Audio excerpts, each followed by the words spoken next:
Bonjour Mila, un grand merci pour toutes tes vidéos. Enfin, je vois une femme qui parle comme elle pense, sans avoir peur de partager son ressenti. Ma femme est russe, née en Ukraine. Elle m'apprend le russe. Le point négatif, c'est quand je lui fais la remarque pour tous les temps passés sur le site russe et ukrainien, car elle y passe des heures et des heures non-stop et ça m'énerve. J'ai acheté pour ma femme un smartphone. C'est ma plus grosse connerie car maintenant elle le prend partout, même dans les toilettes. La nuit, elle l'utilise pour consulter internet qu'elle a dit mais il est 3 ou 4 heures du matin. Quand c'est trop, c'est trop. Bon, mes chers amis francophones, bonjour, vous êtes sur la chaîne de la Russe de Paka et aujourd'hui je veux répondre à ce mail que j'ai reçu par rapport de sa femme russe qui consulte tout le temps internet. Eh bien, c'est trop. Eh bien, il a fait une grosse connerie, il a acheté un smartphone pour elle. Si ça vous intéresse, restez avec moi, je éclaircis la situation. Mais vous avez vraiment pas compris pourquoi elle fait ça? Sinon, je vous explique parce que j'ai vécu presque la même situation. À l'époque, quand je suis venue en France, ce n'est pas trop existé, tous ces Facebook, etc. Mais je pense si j'ai eu cette chance, je pense je faisais pareil. Après, qu'est-ce qu'il consulte exactement? Peut-être c'est le site porno. C'est ça aussi, il faut savoir. Ou peut-être elle regarde les recettes, même à 3 ou 4 heures du matin. Voilà. Sinon, aujourd'hui, smartphone, ça est devenu notre deuxième main, ou non, troisième, je voulais dire. On regarde tout sur le smartphone, on pose les questions à Google tout le temps. Moi, par exemple, je n'imagine pas une journée sans mon smartphone. Et ce n'est pas parce que je suis une Russe. Pour les toilettes, elle va aux toilettes avec le téléphone. Et vous allez aux toilettes avec quoi? Avec une magazine ou vous restez juste comme ça? Moi, par exemple, je prends toujours mon smartphone, mon iPhone, je prends aux toilettes avec moi et parfois je réponds aux commentaires, par exemple, ou je fais les screenshots de vos questions pour répondre après. Sinon, c'est très ennuyant de rester aux toilettes toute seule, non? Au moins, tu peux lire quelque chose, consulter tes mails, par exemple. Mais sérieusement, je pense que votre femme russe qui est née en Ukraine, elle n'est pas coupée, je veux dire, elle n'est pas brûlée les ponts derrière elle. J'explique qu'est-ce que c'est.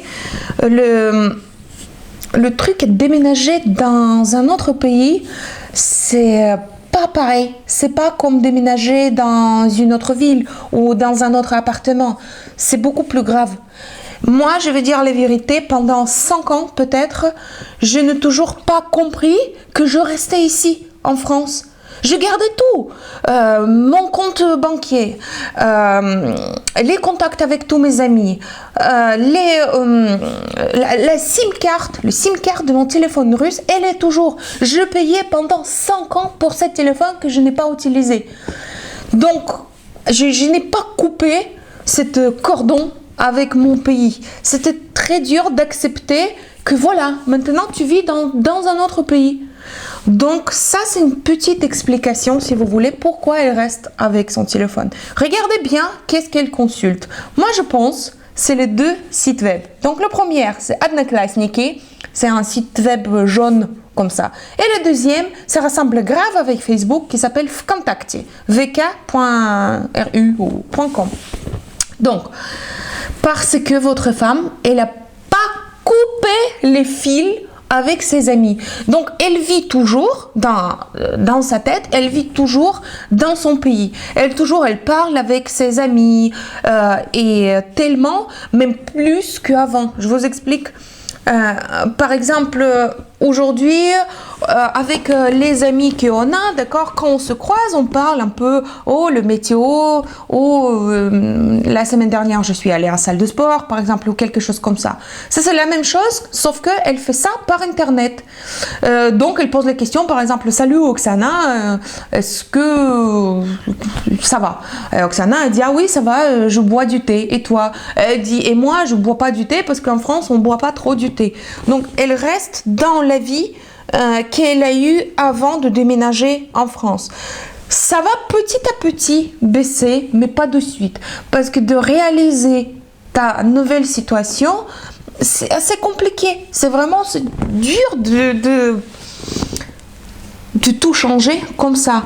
Donc son seul truc qui est resté, c'est son iPhone et ses amis dedans. Imaginez-vous aujourd'hui d'être sans amis. Mais c'est très dur. Tu vis pourquoi? C'est très dur de rester toute seule. Elle a quitté ses amis pour vous, en fait, pour vivre avec vous. Mais sa vie, elle est restée, au moins sa petite vie, elle est restée dans le téléphone. Heureusement ou malheureusement, des années qui passent et les amis entre guillemets, ou les amis qui n'étaient pas vrais les amis, ou les amis vrais amis, ils te éloignent, j'ai bien dit, parce que les intérêts n'est plus pareil pour celle qui est restée en Russie et qui continue sa vie en France. Donc petit à petit, elle va faire son triage et ça sera moins des amis, donc moins de temps de consulter son téléphone. Mais par contre, peut-être elle va retrouver ses amis là, ici en France, et ça va changer, ça va être pas le téléphone, mais c'est les amis qui vont venir tout le temps à la maison pour parler, parce qu'apparemment, votre femme, elle est bien sociable. Donc, c'est un grand plus quand même. Vous inquiétez pas, il faut pas, comme vous avez écrit, je m'énerve, etc. Il faut pas s'énerver, il faut rester calme, sinon, prenez quelques pilules de valériane, ça existe chez vous ça? Parce que c'est les pilules pour déstresser un tout petit peu.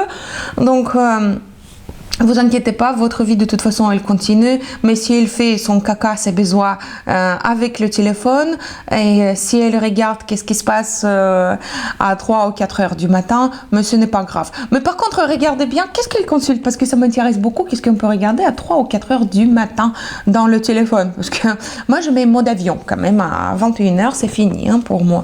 Voilà. Mais par contre, c'est vrai, effectivement, moi je pense, c'est pas le problème que les Russes nés à Ukraine, c'est le problème de aujourd'hui, le téléphone, c'est notre, comment dire, fenêtre du monde.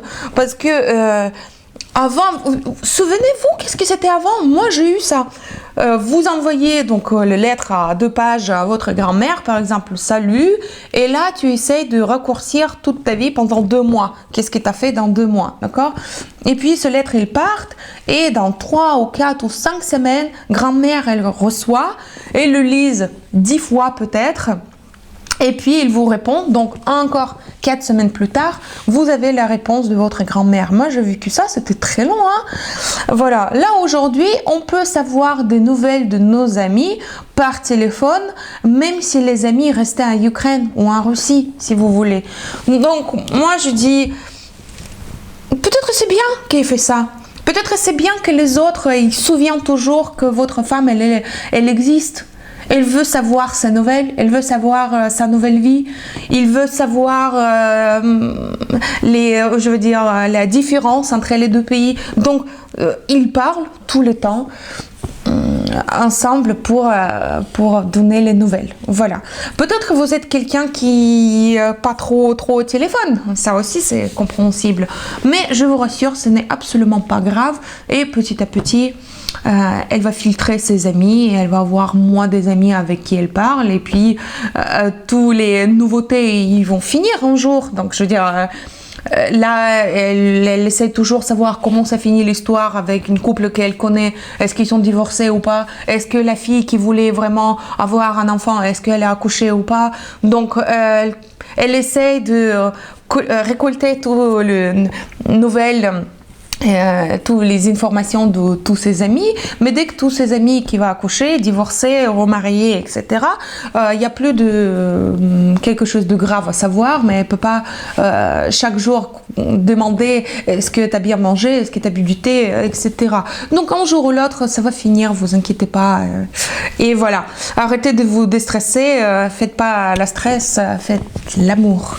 Voilà, je pense que j'ai répondu à cette question et je donnais un tout petit peu plus d'informations pour les femmes russes qui quittaient son pays et qui est venue vivre en France, parce que c'est très important comment on se ressentit dans le nouveau pays, comment comment on coupe les fils avec nos ex-vie, c'est assez dur.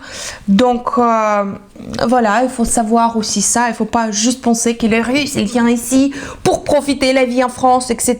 Non, non, non, non, non, parce qu'on a aussi en douleur, on a mal au cœur de quitter notre pays et de commencer tout à zéro.